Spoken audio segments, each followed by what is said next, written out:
How do you define in 2026 what makes for an excellent entrepreneur? Is there a difference in how that's changed, or how would you define that in general? I think there are some canonical beliefs I've held in the past decade, 2 decades of being a founder. And I still think that an excellent founder is mission-oriented versus mercenary-oriented. So my I guess, definitions of each.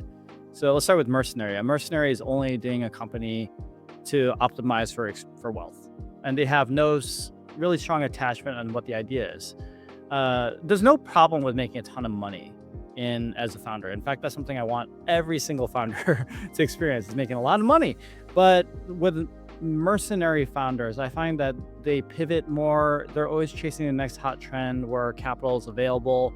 And it's a lot less of a desirable relationship over time, because it just feels like I hate to say, almost like an amoral, like Ayn Randian, like, look, I'm just in it to like find where the money's going to chase. And it's a little bit of it's a less fun relationship, I found, correlated at least in my history.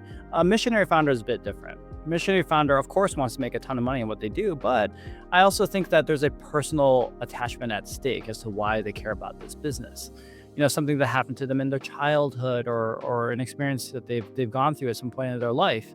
Example, this could be like, I know a founder, for example, who is creating AI treatments related to asthma and anaphylactic reactions. And the reason why he does this is because he's got a little daughter who's going through this. So by solving her problems, he realized he can solve respiratory issues for a lot of other kids and adults as well. For me, how can you bet against someone like that? Yes, like, he's going after a nice big market and all that stuff and wants to make a ton of money, but he's also trying to save the life of his child.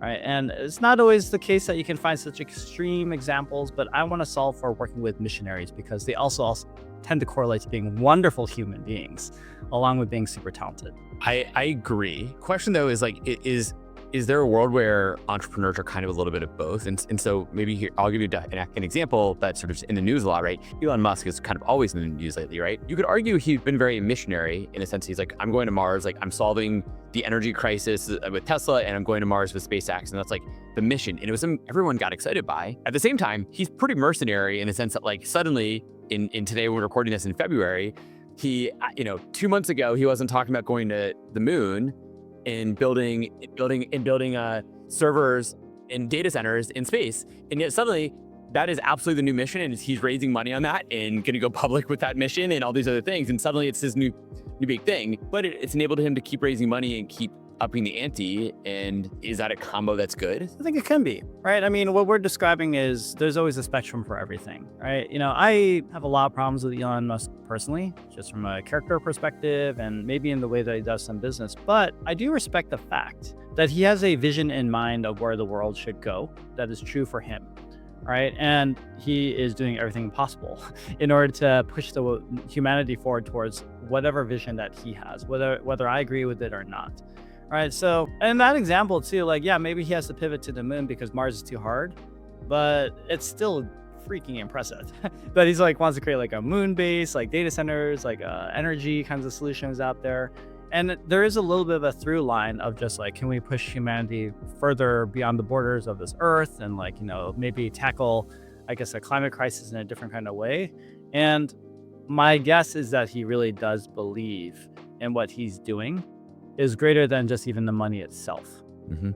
Yeah, I would hope and imagine that if you become, almost a trillionaire or whatever he's worth nowadays, the money utterly doesn't matter anymore. At some point, it's you cannot spend that much, so it's not about the money.